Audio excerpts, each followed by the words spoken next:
for Matt. Here he is. Thank you. Okay, are we ready? Yep, we're on the air here.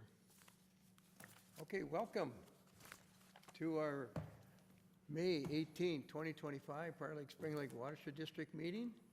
And our first order of business, call this meeting to order and stand for the Pledge of Allegiance. I pledge allegiance to the flag of the United States of America and to the republic for which it stands, one nation, under God, indivisible, with liberty and justice for all.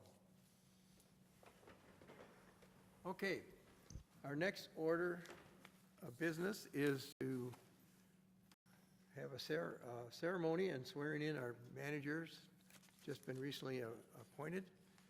And I am one of them, so I will go first in doing the oath of office.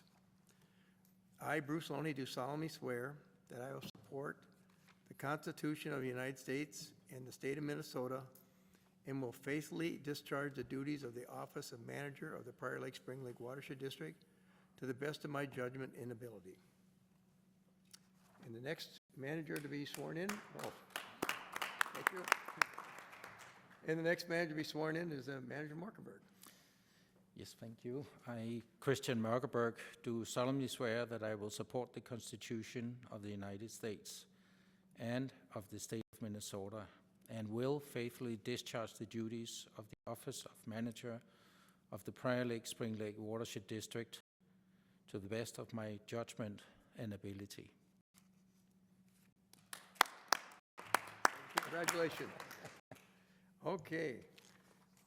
So with that, we're going to go next to any public comment from anybody here in the audience that wishes to speak on an item that's not on their agenda. And come forward now if you wish to speak. And not seeing anybody, we're going to move on. And next item is to approve the agenda. Is there a motion to approve the agenda? So moved. Motion made by Manager Burnett. Second. Second by Manager Morkenberg. Any discussion? Okay, seeing none. All in favor of the agenda, say aye. Aye. Opposed? Motion carried unanimously. We're going to go right now to old and new business. We're going to start off with programs and projects from staff.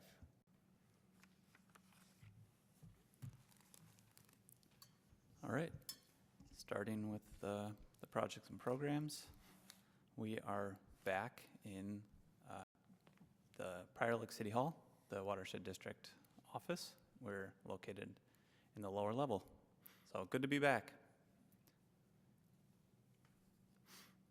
We installed the lake level graphene sensor and reconnected that to our online website.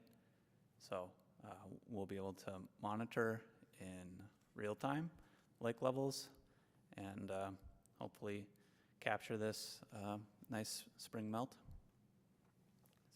Right now, Prior Lake is the only logger installed.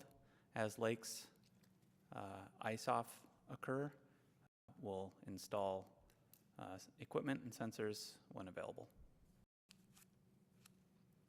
In the monitoring and research department here, we've changed gears from winter data analysis to data collection. So we've begun installing lake and stream sensors. Camp coordination is in progress. We've got 5 lakes that we're going to be sponsoring. District staff are leading our Tier 1 lake water quality monitoring efforts this year. Typically, this was done through we typically contracted Three Rivers Park District to do our lake water quality monitoring. We will be receiving an MPCA surface water assessment grant for Fish, Spring, Upper, and Lower Prior Lakes. So this is a good avenue to allow district staff to conduct the monitoring. We've begun coordination for our open water season AIS monitoring, so our boat inspections. And we collected sediment cores on Upper Prior Lake this past month. So work towards the sediment core memos is underway, and those will be presented at upcoming meetings.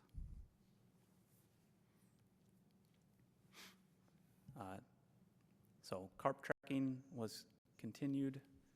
As I talked about last month, the carp have been aggregating in locations that are not where we want them to be.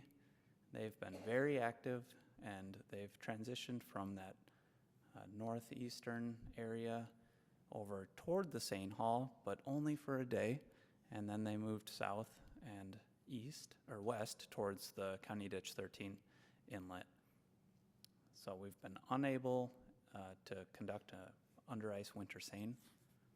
So we're going to be looking for spring. We're prepared. We're watching them. They're just not cooperating. So not a good location. This just goes back to these factors, and it's always just, we got to work with all 6 of them for a successful seine, and we haven't been able to line them all up. Manager Morkenberg. Yes, so do we have any carp barriers on the Ditch 13 inlet to Spring Lake that are in place now? Because if they are congregating there, they're probably planning to go up in the wetland areas that may already have thawed. Yeah, all these, so there's several locations up Ditch 13, like the Tadpole Pond that we have a barrier on. Further upstream is the Desilt Pond and Bypass Weir, and then up from that is the Geis Wetland barrier. And we are talking internally about whether we, to improve spring spawning catch rates or removal rates, to allow all the carp to go through the Desilt Pond up to the Geis barrier, where removals might be more successful than what they've been in the past couple of years, where we've tried to capture them at the Desilt Pond, and that's been difficult from a removal standpoint with the gear that we have. So we're hoping that this year, if we try something different, that we can capture them at the Desilt or the Geis Wetland barrier, where part of the reason why we're doing this is because they can go over the bypass weir into the Desilt Pond regardless. So we're not losing much by changing this strategy. We're just seeing if we get a better population surge. That's it. One question I have is, so there's quite a run before we get up to the Desilt Pond, and with a lot of cattail. And so a question I have is, do they spawn in those areas? Like, because a lot of those places are areas you can imagine they can go up into little water areas where they might spawn. And do we allow them to spawn in there? And is that an issue or not? Manager Morkenberg, they very likely spawn in all those areas up to the Desilt Pond. And we have, because that is just open navigable water, we don't have any way to block off that area. That would be very challenging.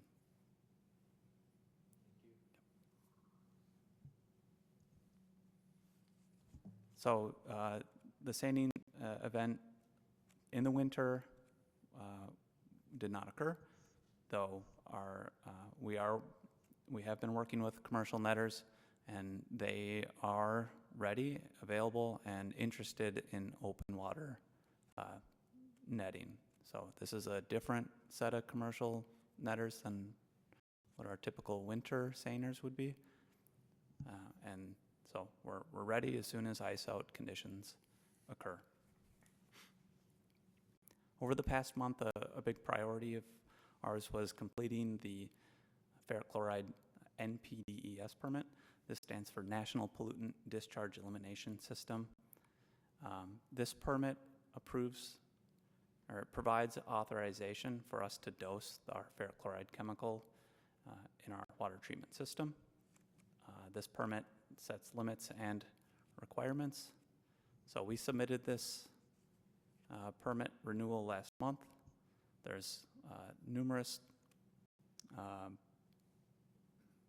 requirements within this permit, including a 5-year detailed report, phosphorus loading reductions, summaries of all activities surrounding the facility, so industrial byproducts, which is the material that we create that enters the desilt pond. We gotta talk about, how the desilt pond works, what the material looks like settling in there, where it goes when it's dredged, the projected rate of capacity use. We talk about chemical use and dosing information. This permit is what I would call the big one that really drives the state to allow us to do what we do. So this permit sets requirements for water chemistry parameters and monitoring, the frequency of reporting, which is quarterly, the residual solids management, facility requirements, and many other additional compliance efforts. So the MPCA received our permit application after one round of follow-up and determined it is complete enough for processing.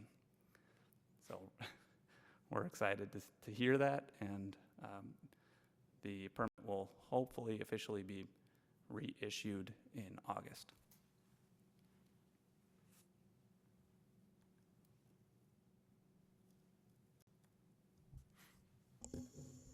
Anyone have any questions for Jeff before I take the microphone? I had just one question. On that permit, did you tell them about all the updating we're doing on the site too? Is that included in that process? Yep, updates, previous and future, are included. The project we're doing now. Yep. Okay. Okay. With that, we've got quite a lot of projects that are picking up steam this spring, and so we'll just walk through some updates there. So the ones highlighted in red are ones we'll touch on today, and feel free to ask questions along the way.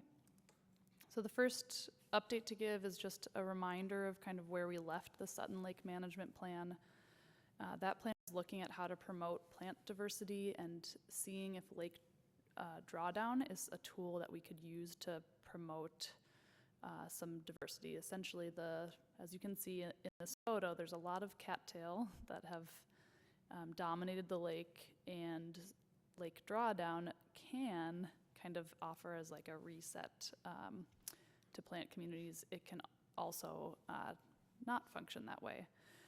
The thing with drawdowns is that to understand how they're impacting plant diversity, you need to monitor them for 5 to 10 years even before you can draw conclusions. So we have been monitoring. This will be the 3rd year. It's too early to draw conclusions, but we do have data from the 1st year to the 2nd year, and we can see what happened. It's not statistically significant in any way, but if you were to compare 2022's drone data to 2023's data, it would suggest that the cattail population has gone down roughly 10%. Other emergent vegetation, so that's any plants that come out of the water, have slightly gone up 0.3%, and we've also had an increase in open water / mudflat. Again, it's 2 years, so it's really not useful to draw conclusions, but it's just more to show you that we are continuing to monitor. The 2024 drone flight data was processed by Soil and Water into a shareable format, and then that was passed to EOR just a month ago. So we'll get that next data back and continue to give these updates, but there's no time sensitivity on that data processing because we know we're going to have to do this for several years before we know if we can link any changes to this practice. And I should mention that the drawdown that occurred prior to 2022 was a result of drought. It wasn't as a result of our management. So we just thought natural opportunity to see what happens. We do have an outlet on Sutton Lake. If it did show that it was beneficial to native plants, we could potentially apply to DNR for a permit to do that. The next project to talk about, there's a couple updates on what we have been calling the Spring West area. It's west of Spring Lake and drains in, meets up with the County Ditch 13 tributary. Two kind of projects, areas going on here. You can see there's a star on this map. There was a tile outlet. You can see in the picture here, it's buried by snow, but basically a pipe that came out into a ditch. And we had worked with a farmer to replace that pipe last year with the idea that the pipe was kind of crushed into the ditch. So we weren't able to monitor how clean is the water coming out of the pipe versus what the water it's meeting in the ditch. We replaced that pipe. We did a cost share with the farmer, and we're intending to monitor that and other water sources around the farm to just try and identify where the biggest nutrient sources were coming from. Unfortunately, something happened in the ditch that caused it to back up, and so again, the pipe was had continuous flow with the ditch, so it was impossible to differentiate.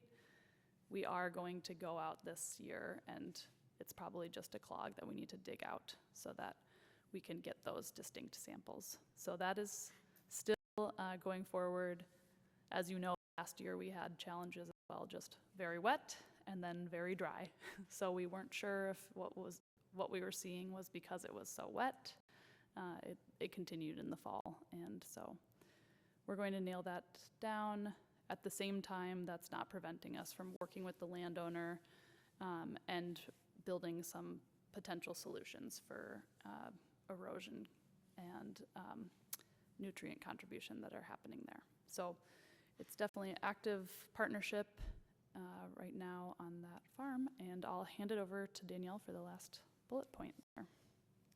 Yeah, so we have also been looking into downstream sites for water quality projects, likely iron enhanced sand filters. And we've actually been in conversation with some landowners that are downstream that are looking into next steps for their properties. So given the importance of this project for Spring Lake, we are discussing options ranging from purchasing an easement to even the entire property. Of course, any agreements or purchases would be at the approval of the board, but we wanted it to be on your radar because these things can move quickly.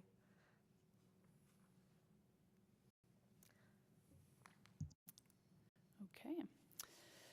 The next thing to touch on is the ferric chloride building improvements. I think it was mentioned at the last meeting when we did the initial design. The shed that the tank is in is assumed to be a like prefabricated kind of kit that assembled together. So the structural engineer made assumptions about how those structures are typically built.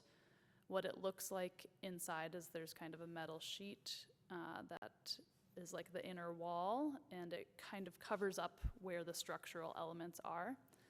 So with a tank in there and the metal sheets up, we weren't able to see exactly where the structural C bars were. The contractor did cut in and reveal where they were, and so we did have to adjust the plans slightly. We've worked with the structural engineer to do that, architect, and adjusted the plans with the door. That did cause some delay to get those designs updated, and so right now we're functioning on a schedule that will be what's the word I'm looking for? Directed by material availability. The contractor is ready to proceed. We need the garage door to get there, and so we're waiting for an update based from the garage door company. I don't anticipate that it is going to be that long. We've met with the garage door distributor even in this redesign process. And so I don't expect it to be much longer, but the original substantial completion date was end of March. And I think it would be very unlikely that we will meet that. So we should acknowledge that our normal ferric chloride operations will start later this year, and I'll keep you in tune with how that proceeds as I know more.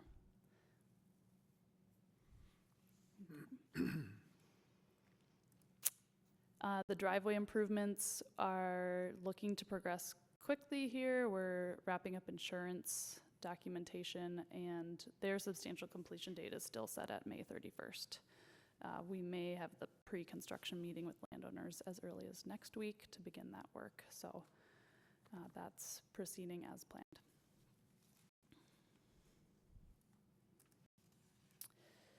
Another update of quick movement is that we are just wrapping up contracting with our contractor in situ form who will do the pipelining for our Prior Lake outlet pipe. We held a pre-construction meeting in early March, and they intend to order the material as soon as the contracts are secured, and that will also set their schedule. So the pipelining is material is a roughly 4-week lead time. So at the most aggressive timeline, we could be pipelining in 4 weeks from now. I would say that's unlikely. We haven't signed a contract this evening, but we have noticed the initial landowners that have properties that will be accessed through and are preparing to be ready to do that as soon as we have that. As you know, we're moving into lake ice out. And so right now the lake levels are below the outlet and is not interfering with our ability to do the pipelining. We do have the ability to close the structure if needed for this project. And the way the schedule has been explained is that there will be 4 sections. The pipe will be lined in 4 sections. Each section takes roughly a long day to do, and a day of prep. And the curing takes 5 hours. And so when we move into open lake season, we'll be monitoring that and managing the lining as the lake levels allow. So for example, if we line a section and then the lake levels raise to the point where we need to use the outlet for its intended purpose, we can open that structure, allow water to go through until lake levels are at a level we feel comfortable with, close it again, do the next section. So it will be a little bit of a evolving dynamic schedule unless we have dry weather. So just wanted to give you an update on that, and much more to come as we know when the material will be available to us. That's our limiting factor right now. Any questions on those? Any questions, managers? So it sounds like the contractor would like to get the project done this year. That's what I'm hearing.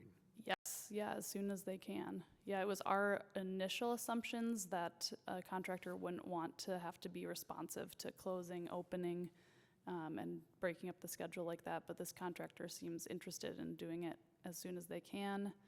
They also shared that they are able to do it with some moisture in the pipe, so that it changes our working assumptions as well. Okay, So, that sounds good. Yep.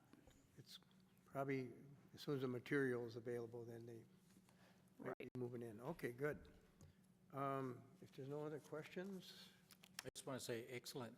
You know, it's amazing that we can move that fast with that, and know there's a lot of preparation that's gone into that, and thank you. all right, good job, staff. All right, we're going to move on now to approval of a new CAC member, and Danielle is going to do the introduction of this person. Yes, so the CAC new member subcommittee, which consists of the CAC chair, the board liaison to the CAC, and the staff liaison to the CAC, myself, have interviewed Elena Spots. And it was a great interview. The subcommittee feels that Ms. Spots would be a great addition to the CAC. She's here today if she wants to come up and introduce herself.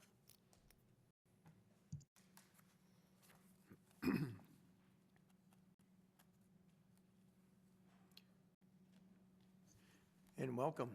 Hi, thank you. I'm happy to be here. Thank you for the introduction, Danielle. Some of you may remember me. I spoke with my family, my young children, about 6 months ago. But I'm the type of person, put your money where your mouth is and do something about it instead of just talking. So I decided to apply for the advisory committee. It was really nice to meet. I actually attended one of the meetings and got to kind of hear what they did, and decided I wanted to pursue that. So I was able to interview and just share some of my history and some of my passions.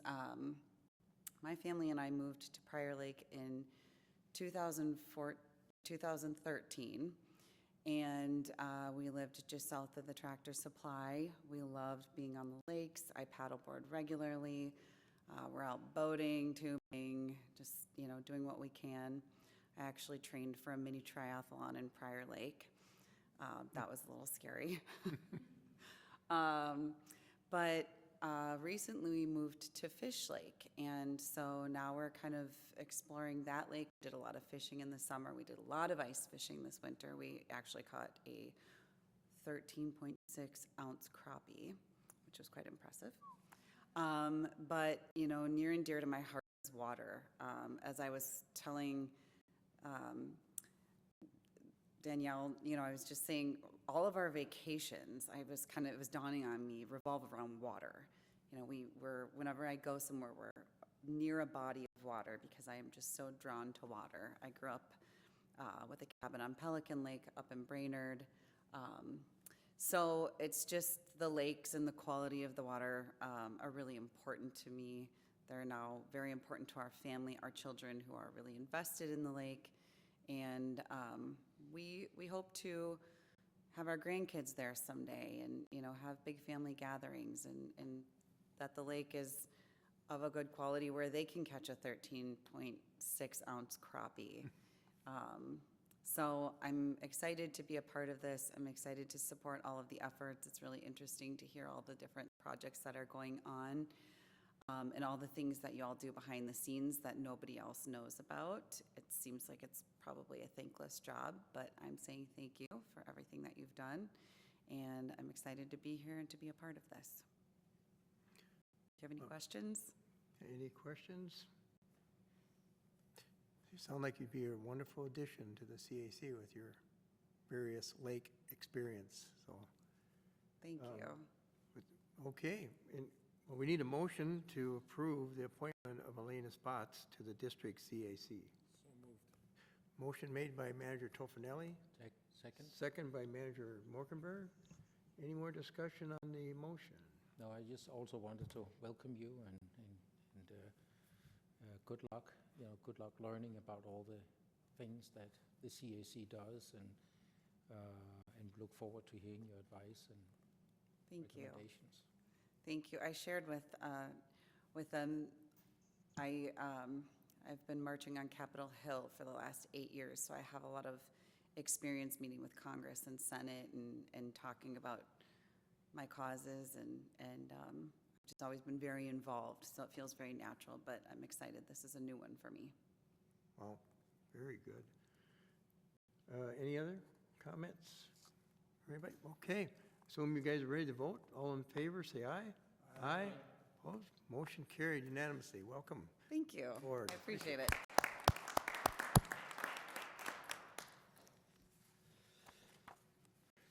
All right. It sounds wonderful.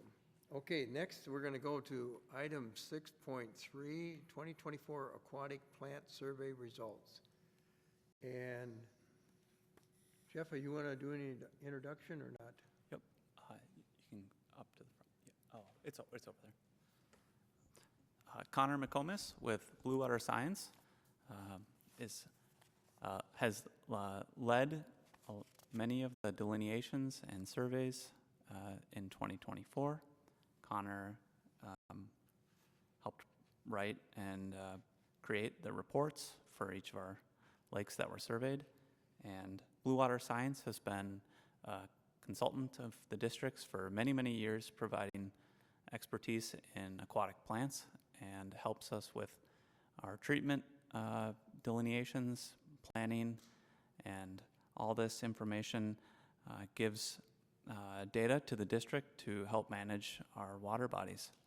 So Connor will be presenting on the 2024 results. Thank you, Jeff. Appreciate it. Good afternoon.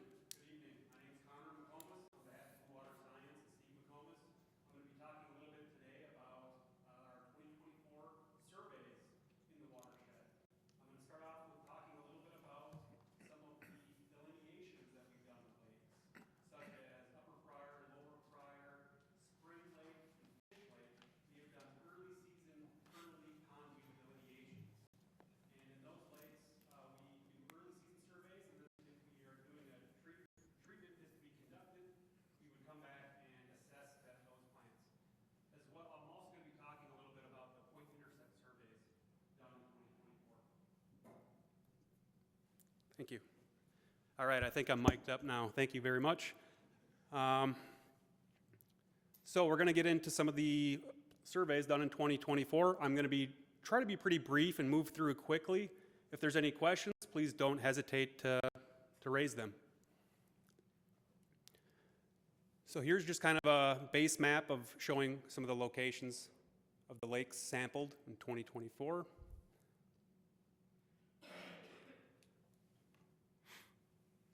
And like I was saying, we're kind of doing a number of things. Firstly, we're assessing the invasive aquatic species in the lake. Aquatic invasive species, AIS, are kind of a factor in some of these lakes. So we're checking for curlyleaf pondweed mainly. We're also looking at Eurasian water milfoil in some of the lakes as well. If there's going to be a treatment, we would come back and assess both how the treatment was done, if it was satisfactory, good, or bad, as well as seeing if we had missed any spots. So I'll also talk a little bit about some point intercept survey data. So starting off with curlyleaf here in Fish Lake. For a number of years now in Fish Lake, the curlyleaf pondweed has been reduced, and there has not been a treatment done in, I believe, 23 or 24 at least. So that lake is on an improving trend, fewer treatments, generally more aquatic plants in the lake as well. Moving on to Spring Lake. In 2024, curlyleaf was growing in a kind of a broad area, kind of in the southwest part of the lake.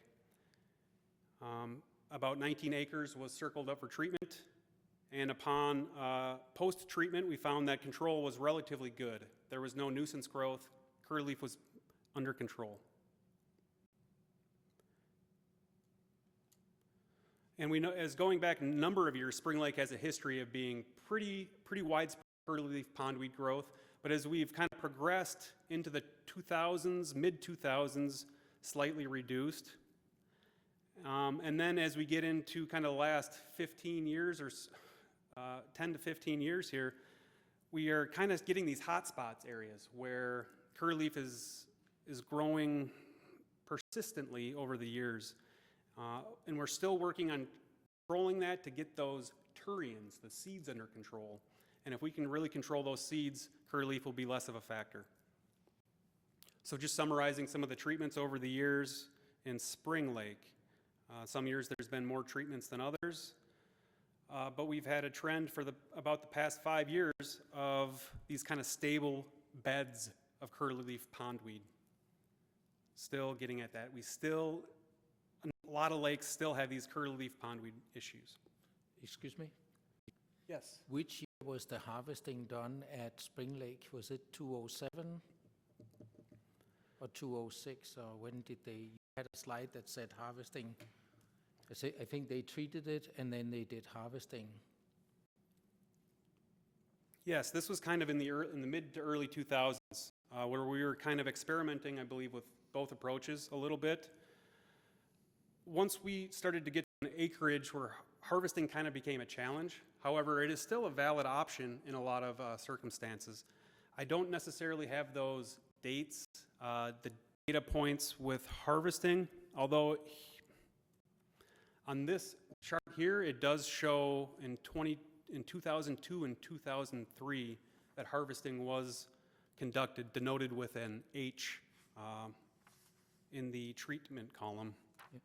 The reason why I'm asking is, first of all, the CAC, one of their projects they are starting to work on is potential harvesting and the pros and cons of that. And then also, if you saw, they did the harvesting here, and I was looking at, there was like a 5-year, 8-year period where there were no treatments on Spring Lake. Yes. And so I was just wondering if it had anything, could have anything to do with harvesting where you remove the seeds so they are not there. But so that's a question. That's a good question too. Another potential correlation is we were looking at how the ferric chloride might have impacted curlew. Now, we don't have any necessarily causal relationships there, but there is a correlation with the ferric chloride injection site and reduced curlew in the lake. And once that was kind of diverted, curlew appeared to come back a little bit. Now, I'm not very familiar with that ferric chloride system, but there's an interesting correlation there to me. That's a good, interesting point with the harvesting too. If we can time that harvesting correctly, it is going to be just as effective as any chemical treatments. And by the timing, I mean before it is produced and dropped its seed turions. It can be an effective approach. Also, when there's a chance that when you cut curly leaf at a certain height, it will not grow back. But this is similar to corn, how corn grows. If you were to leave a node, it'll still grow. But however, there's a limit to cutting it and the curly leaf not continuing to grow as well.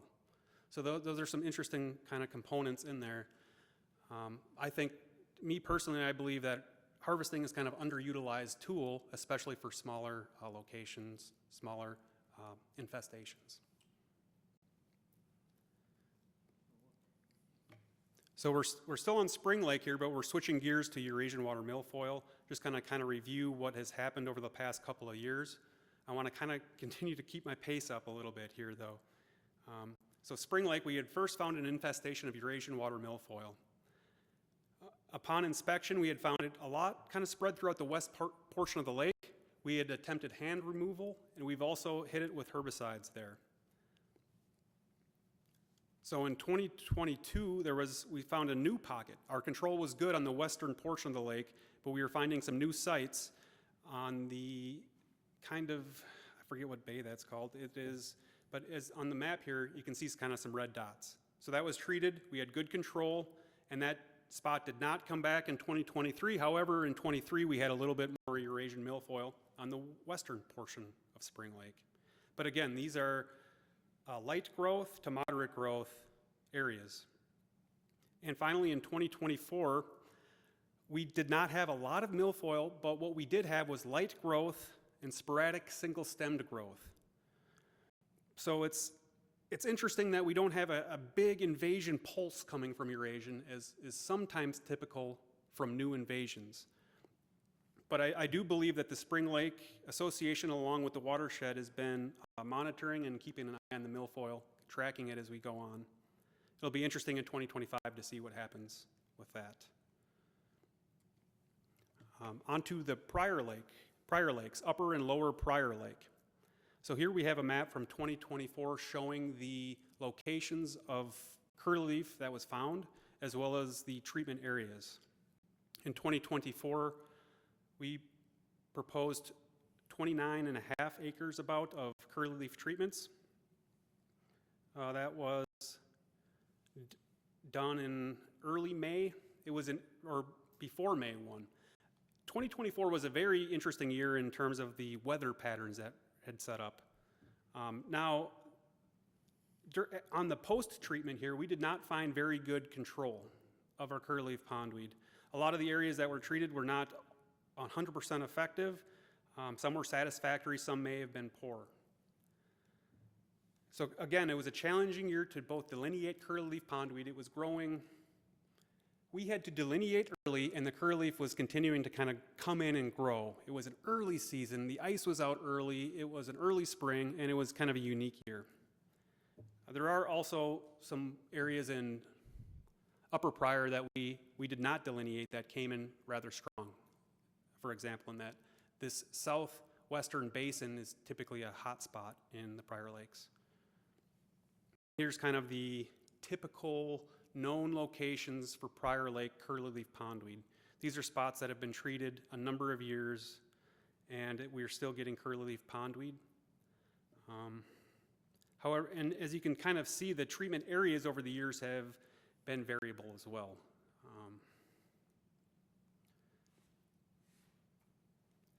So we have a number of treatment, we have kind of the treatment history here for the upper and lower Pryor Lake together here. And this does not include homeowner individual treatments. These are open water treatments, typically sponsored by the watershed district. Milfoil in the Pryor Lakes was significantly down in 2024 when we were out there. 2023 seemed to be a large year for Eurasian milfoil, and for whatever reason, weather patterns, cycles, it did not come in very strong. So I'm going to continue to keep my pace going here as best as I can. We're going to go over some of the point intercept surveys here, starting with Crystal Lake. Crystal Lake is a pretty smallish lake.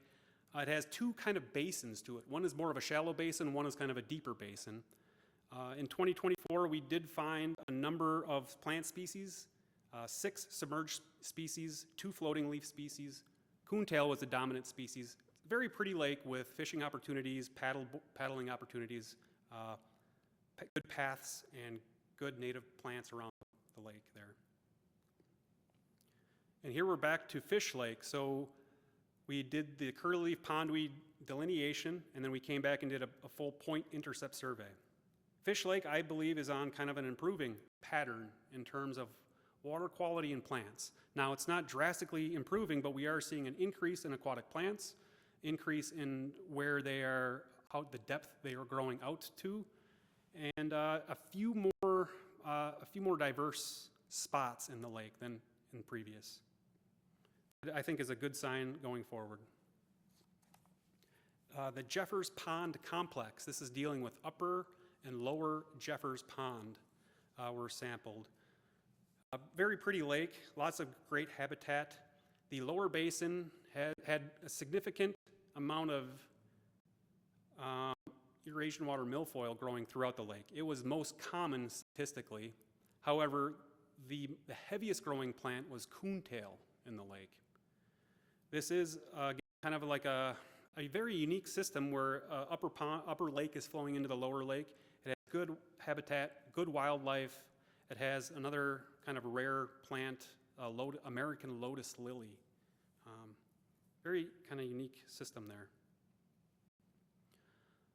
So we're going in over to Lower Pryor Lake, which we had conducted a 100-meter grid over the lake, and we did a point intercept survey in 2024.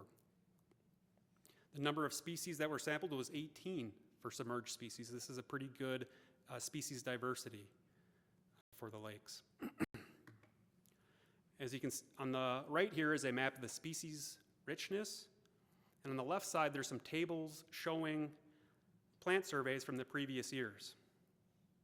And now for both Lower Pryor and Upper Pryor Lake, we've seen good increases across the board in terms of the number of submerged species, the max depth of plant colonization, as well as the percent coverage of the entire lake. So since 2015, on both Upper and Lower Pryor, we are on a trend of increasing our plant mass, which is a good proxy for overall water quality and the health of the lake as well. So I would say we are on a very good trend there.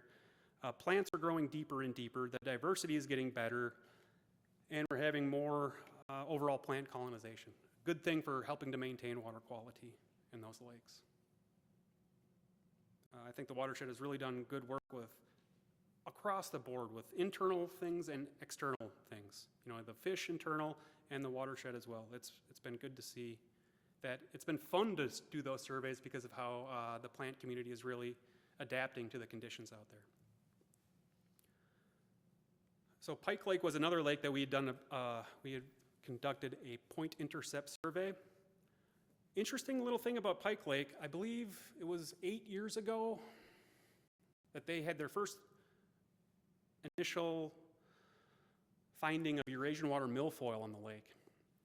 However, in 2024, after an extensive survey, we did not find a single stem of Eurasian water milfoil, which is surprising to me because over the years, the frequency of occurrence of milfoil has ranged from about 16% to about 64% of the entire lake for milfoil.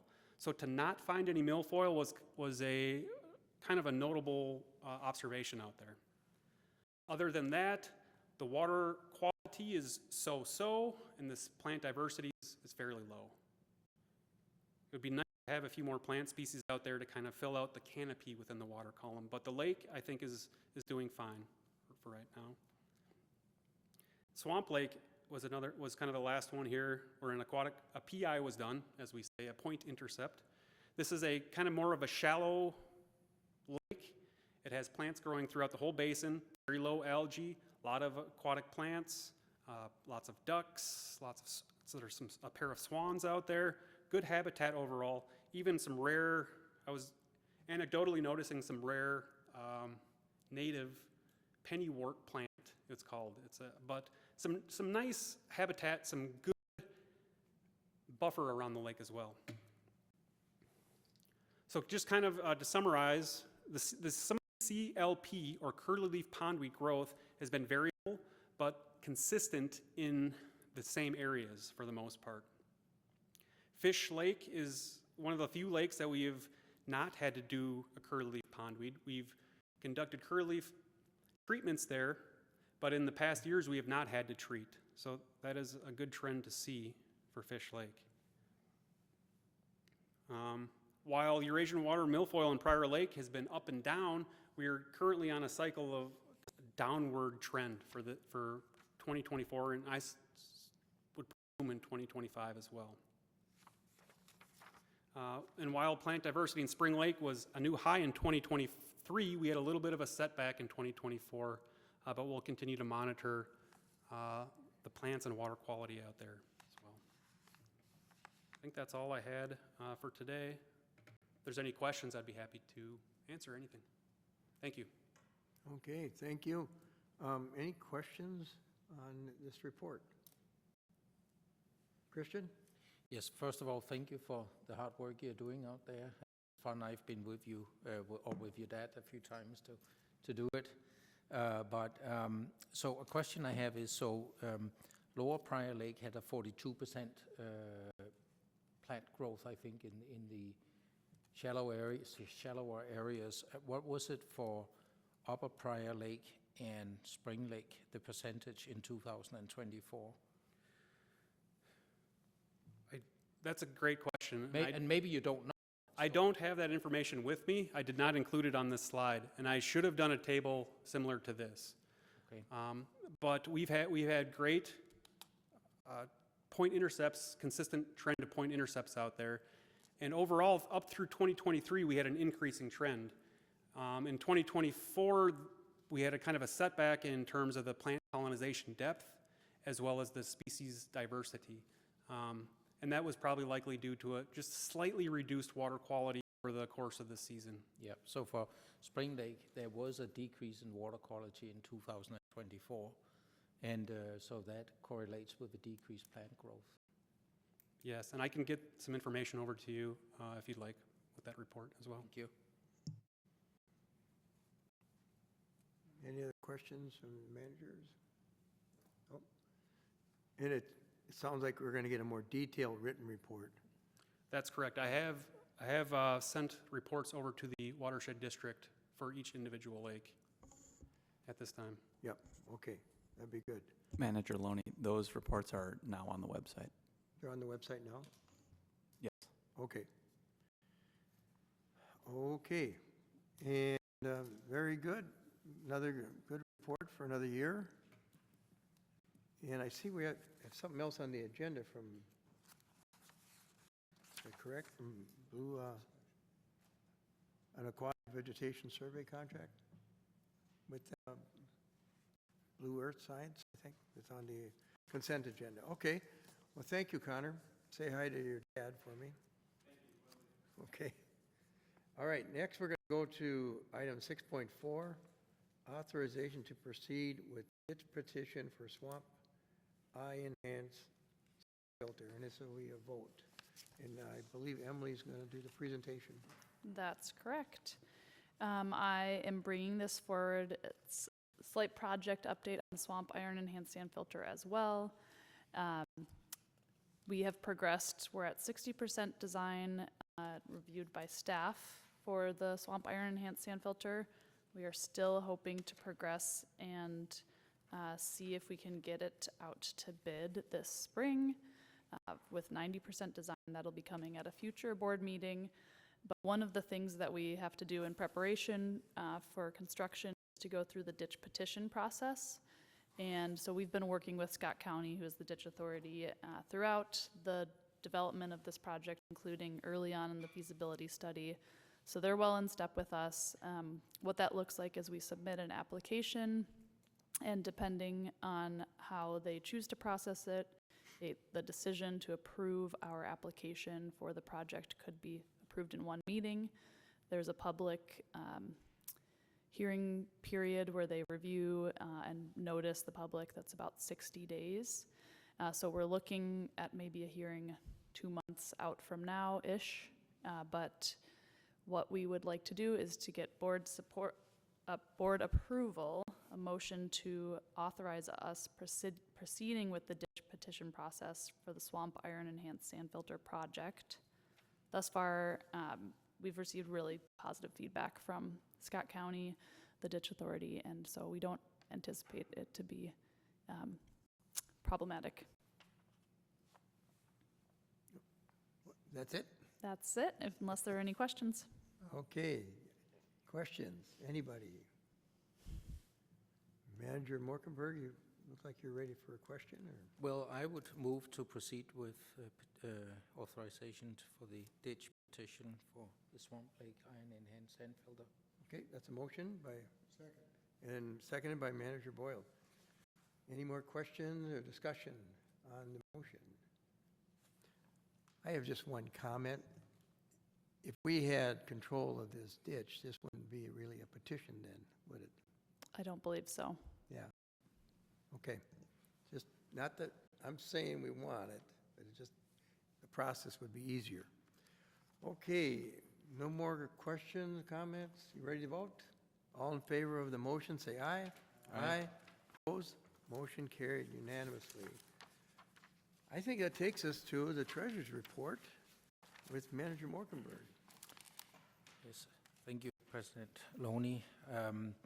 Our financial report and cost analysis, the activity reflected in the general fund and the implementation fund is consistent where we would expect to be this time of year.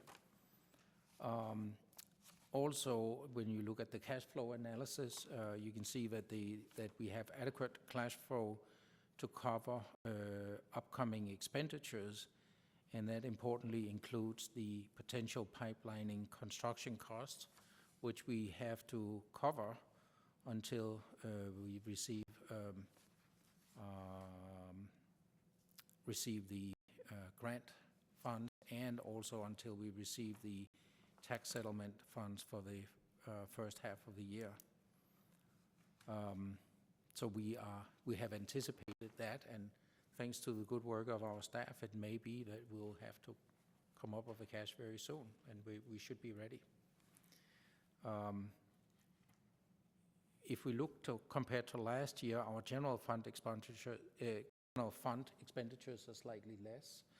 On the other hand, the implementation fund expenditures are going up, and more than double than last year, but that is reflecting the increase in the project activity that's occurring in the district. So again, thanks to our great staff and getting moving on projects.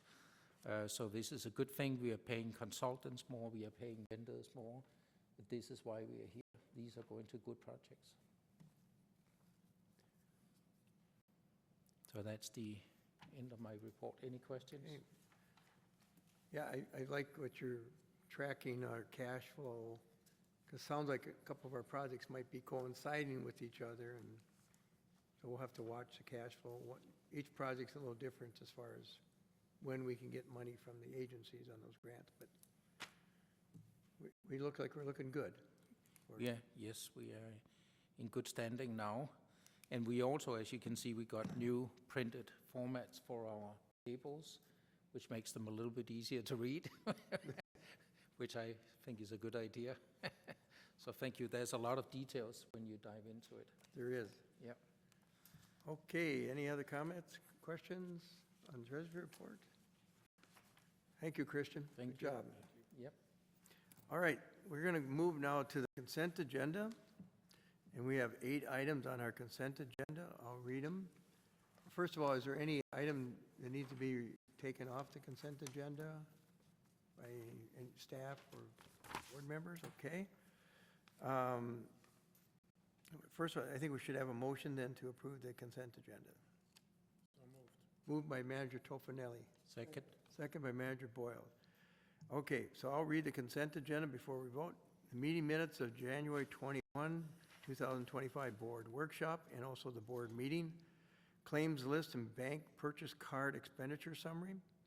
Resolution 25392, which is the PLOC, memo of agreement emergency fund interest transfer that we do annually. And Resolution 25393, amending the 2025 budget to reflect the Bowser grant agreement for the Swamp Lake Iron Enhanced Sand Filter project. Resolution 25394, amending the 2025 budget to establish the Buck Stream Stabilization Project budget item in the amount of $7,500. This is really a carryover from last year's budget. And 8.7 is 2025 boat inspection contract, and then 8.8 is 2025 aquatic vegetation survey contract. That is our consent agenda for tonight, and there's a motion made in second. Cannot have any discussion on consent. Is all in favor of that motion, say aye. Aye. Opposed? Motion carried. And Manager Boyles is going to give us the upcoming meeting and event schedule. You're on. Thank you. Something to look forward to. I appreciate that.